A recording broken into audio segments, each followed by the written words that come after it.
Narito na ang mga nagbabagang balita sa mundo ng volleyball, lalo na ang mas lalong umiigting na UAAP Season 86 Men's and Women's Volleyball. Bagong lahat, gusto ko kayong batiin ng hello sa lahat ng mga nanonood at salamat sa inyong pagsuporta sa aking mga videos.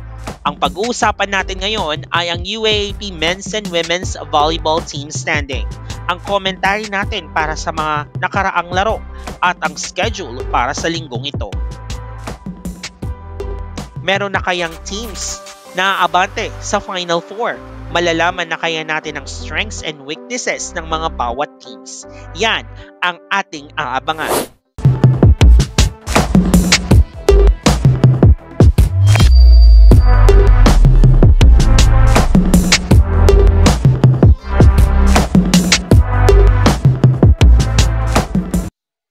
Unahin muna natin ang ating team standings.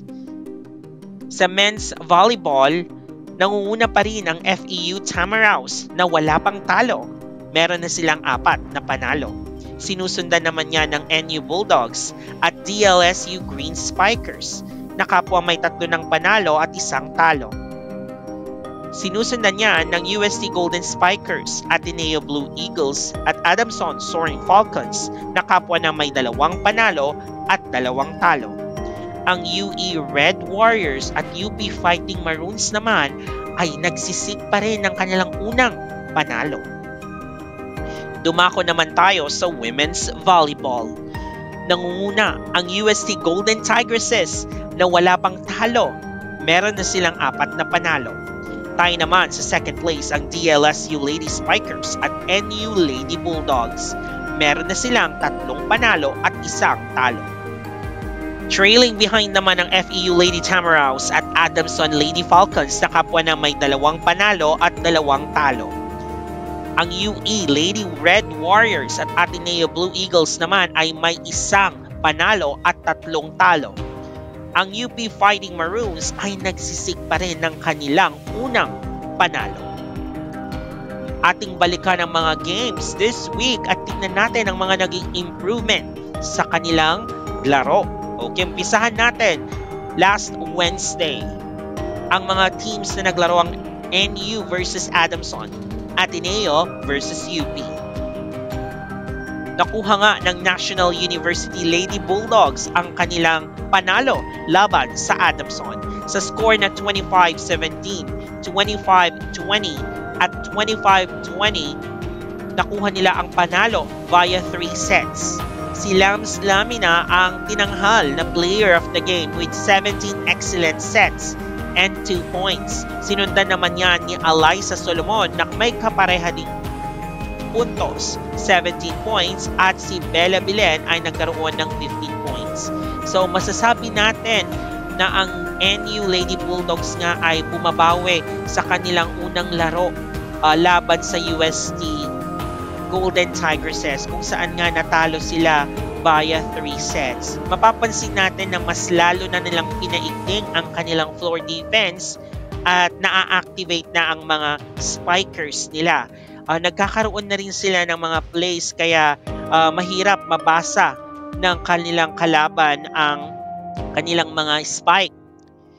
At si Bella Bilen nga mapapansin natin sa kanyang past games ay talaga namang nakakapagtala ng mga excellent digs at mga receptions. Kaya masasabi natin na all-around player nga si Bella.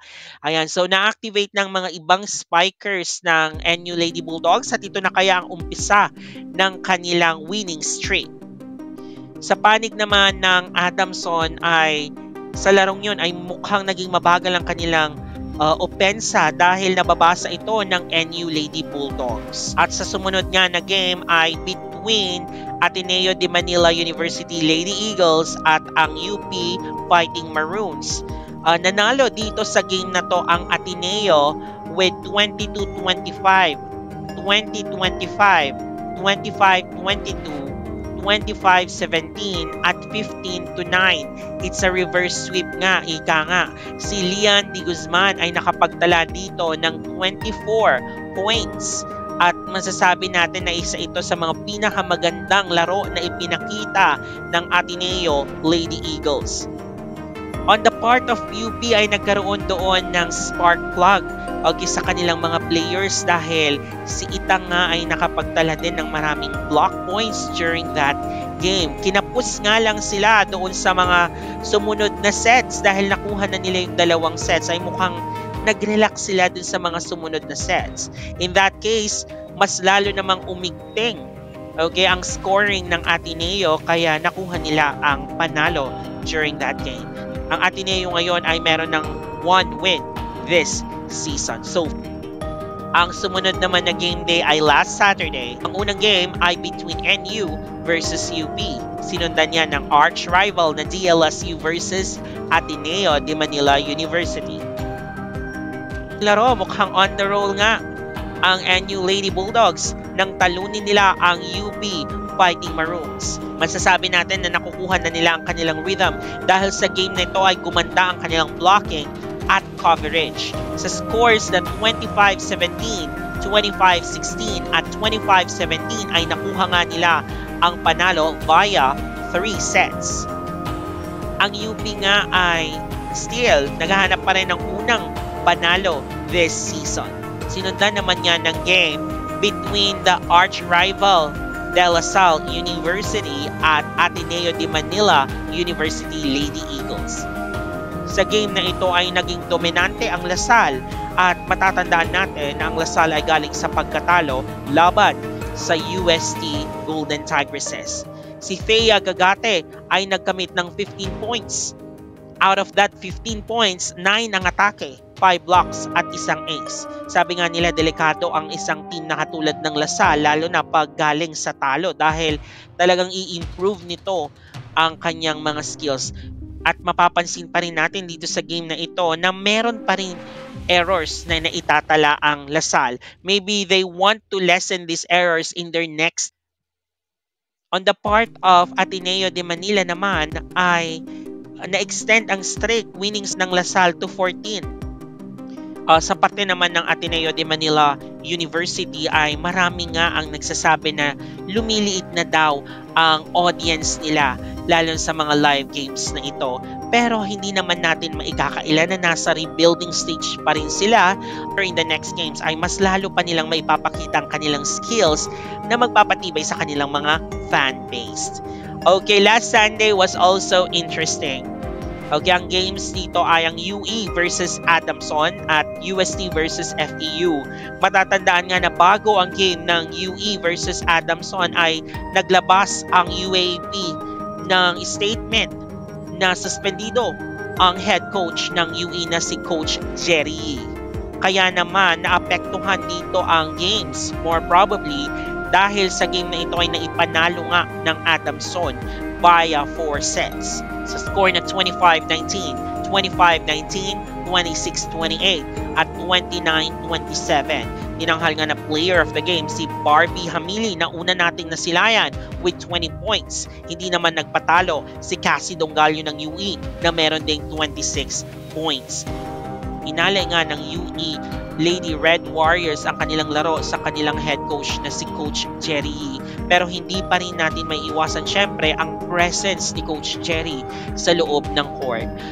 And I'm sure na sa susunod na laban ay mas lalo pang paitingin ng UE ang kanilang opensa at depensa. Ang sumunod nga na game ay napaka-interesting at talagang nail-biter nga dahil umabot ito sa 5 sets. At sa larong ito ay reverse sweep nga ang nangyari dahil naubusan ng Far Eastern University ang UST Golden Tigresses sa unang dalawang sets. 22-25, 21-25 sa unang dalawang sets. Pero nagbago ang rhythm ng laro ng UST at mukhang nagbago din ang kanilang body language. Nung mga sumunod na sets ay naipanalo nila ito 23-25, 25-20 at nung 5th set ay nasungkit nga nila ang kanilang ika-4 na panalo with 15-7 in favor of UST. Sa larong ito ay nagkamit nga si Angie Poyos ng 20 at si Carvalho naman ay may 25 excellent sets, 8 points, 5 aces. Si Pipito naman ay merong 20 excellent digs at 24 excellent receptions. Ang FEU nga ay magkakaroon ulit ng laban this week Abangan naman natin sa mga susunod na games ng FEU kung mamimaintain nila yung klase ng intensity and at the same time may improve nila yung kanilang mga errors. Okay, alamin naman natin ang schedule ng mga laro this week. Unahin na natin dyan ang men's volleyball. Meron silang laro bukas, 10 a.m., UE versus DLSU. 12 p.m. naman ay susundan yan ng NU versus FEU. Sa women's volleyball naman, 2 p.m. UE versus DLSU. At 4 p.m. NU versus FEU. Sa darating na Sabado ay magkakaroon naman ng game ang UST kontra Ateneo. Susundan yan ng Adamson kontra FEU. Sa women's ay ganun din ang schedule at 2 o'clock p.m. UST versus Ateneo at 4 o'clock p.m. naman ay Adamson versus FEU. Sa darating na linggo ay magkakaroon ng game ang UE versus NU at exactly 10 o'clock in the morning. 12 o'clock p.m. naman ay magkakaroon ng laban ng UP laban sa DLSU. Pagpatak naman ng alas 2 ay masisilayan natin ang laban ng UE laban sa NU at susundan yan sa alas 4 ng laban ng UP sa DLSU. So nasa kaligitnaan na nga tayo ng mas lalong nagiging exciting na UAAP Season 86. Kayo guys, sino sa tingin nyo ang makakapasok sa Final Four? I-comment nyo na down below.